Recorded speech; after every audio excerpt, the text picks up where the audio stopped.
And so I said, oh, fine. So I started doing assistant to a host and doing a little bit of production work that way.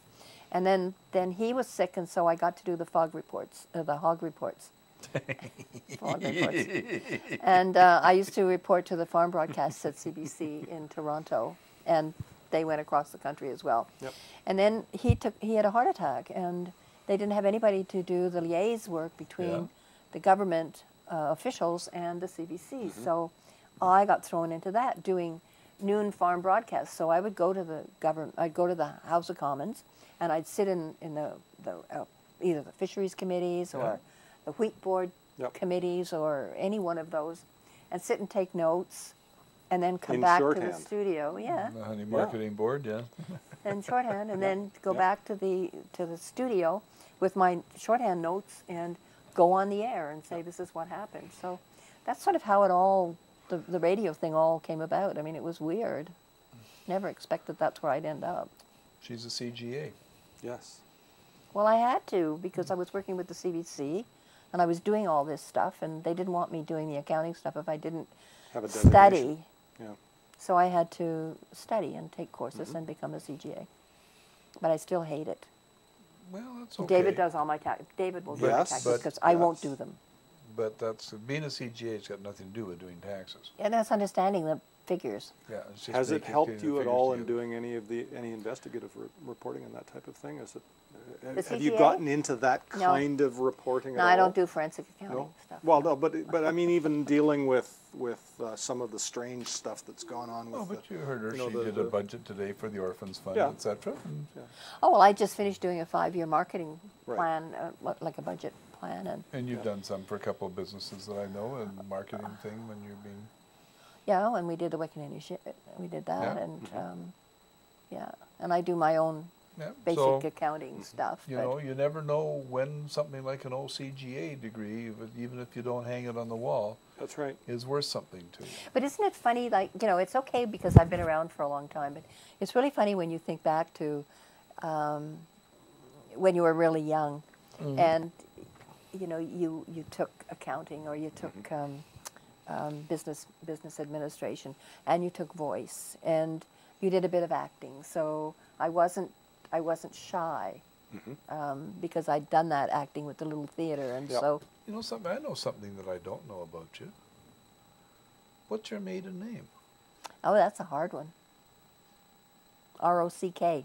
It's a hard one. Rock? That's your maiden name, Rock? Yes, Shirley Rock? Shirley Rock. Very good. I should put an S on it and say Shirley Rocks. Well, my nickname for years when I was going through school was Rocky, and then of course that became unpopular because it was, you know, like a bad group of guys were called Rockies. Yeah. So. Well, I think it's just a cool thing, and I'll bet you, Mitchell, because you've known this lady since the day you were born, just about. And since the day he was born. Did you know any of this stuff? Some of it. Little bits of it, because you know you never know who and what and where somebody is. I was actually doing one of my lady clients brought a tax return in one time, and I said, this name is familiar to me. It was her father's name, of course, which was different than her maiden name, than her married name. And she says, oh, I didn't think you'd recognize the name. I said, well, I don't, but it's familiar. Why is it? And he was actually in jail with Al Capone for tax evasion. Oh. But she lives in North Vancouver, you know what I mean? And when her father died, she brought me his tax return. And you never know who you're going to run into or what somebody has done or where they've been. And women are the hardest because they change their names. Right. I mean, you've stayed with Stocker all the way through here. Well, from my first marriage was. That's right. And, well, did you not have a degree in education or something at one time? Do I remember No, but I that? went to. You did go to Teachers College, yes, didn't you? Yes. And did you graduate from Teachers yes. College? Well, I got.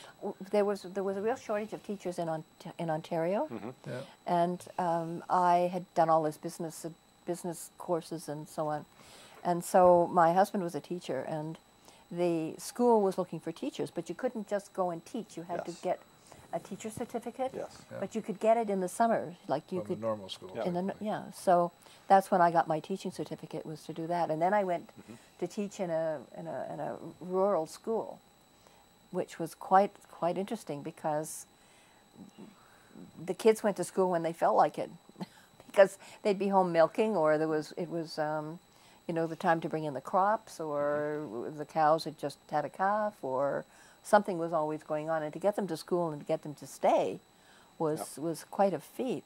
But anyway, And these were kids that were what, in their teens or yeah, Yeah. this was high school. high school? Yeah. So junior high was what I was teaching. So let me ask a question. We've got the junk cares, or whatever the name is, out in Chilliwack, and I don't mean that maliciously. They've got their raw milk case coming up, and Schmidt just won his raw milk case in Ontario. As the lady that did the hog reports and all the rest, what do you think about this raw milk thing that's going on? Have you paid any attention to it? Paying attention to what, David? I'm Well, sorry. they're prosecuting The this federal family. government basically prosecuting the owners of this herd because they're not having their milk pasteurized. It's a They farm co-op. They the have cow shed. created a co-op to get around the problem of having sold the milk. Now they're simply giving it to their shareholders, but it's still unpasteurized. Haven't followed that one. It's It's an interesting one. yeah, it's a big But thing. it goes to this whole thing about bureaucracy and how it keeps encroaching on our lives. And I mean, those of us that were raised on farms drank raw milk from Hey. the minute we were Well, born. quite frankly, I don't think it's any of their goddamn business, because if these people want to drink raw milk, and they can go to a farmer and they can get it, and they're comfortable with it, who's and right? and the milk is tested, Well, and we can look out yeah. the window here and see the United States of America. Yeah. In Yeah. Washington State down there, there's raw milk to be bought in every store and all the rest of it. It's just bottled differently. you it's can make labeled differently. cheese from it. You can Well, do who has whatever a right you want. to tell you you can't? And Yes. in BC, I mean, they're trying to close, in Ontario, they're trying to close the people down for something that just doesn't make any sense to me. I've been Okay. listening to people talking about it on the talk shows, and it's another place where government has just put their nose into something and they have no business, none at all. Yeah. I mean, I think government has a place in a lot of things that are going on, but certainly not something like this. If you want it, have it. Okay. It's not killed anybody. Your Crime Stoppers, and I don't want to embarrass you. I didn't ask you this question in front of it, but we've got another situation right now where the provincial RCMP contract's coming up, and there's some And it's people gonna be out there renewed? that's, I know. Well, there's some people Well, out it there may that say be. we should go to the No, provincial police. Cash says he's going to renew it, but with conditions. Well, Well- if the RCMP accedes to the conditions, Precisely. the question is whether or not they will, or whether they feel they can under their federal mandate. I think they're not going to have much choice with the conditions that I haven't seen the announcement. I imagine it's coming in the next day or so. The conditions that Well, he's Well, basically Putting on said them. he's basically set the condition that he wants a non-police body over them for Well, but the disciplinary- commissioners yeah. agreed to that. They say they don't have any problem with that.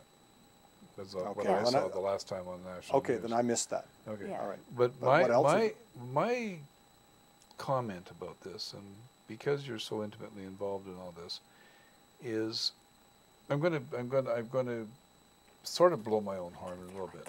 I think I've been in North Vancouver long enough now. I mean, I've been in this house for 40 years, 1 month and 13 days now.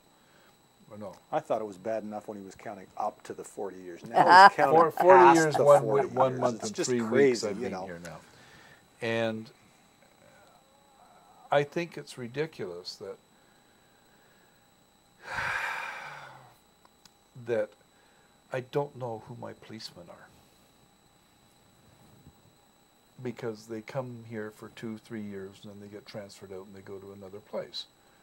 So I don't think that my policemen in North Vancouver municipality, district, They're or not city part of the community.